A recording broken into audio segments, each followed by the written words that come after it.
Traitor ka. Talaga palang sagat sa buto ang kasamaan mo. Irma. Walang iya ka.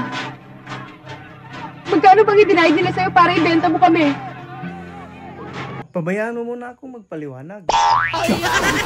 Ano bang dapat mong ipaliwanag? Maliwanag yung binenta mo kami. Sarili mo lang ang inisip mo.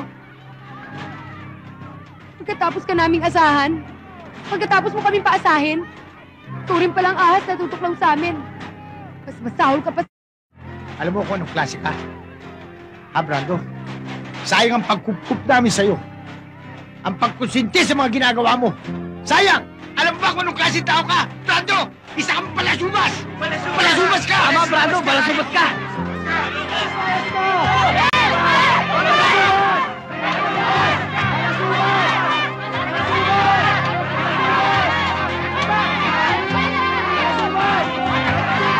Ano? Shout out ni Mads Maris.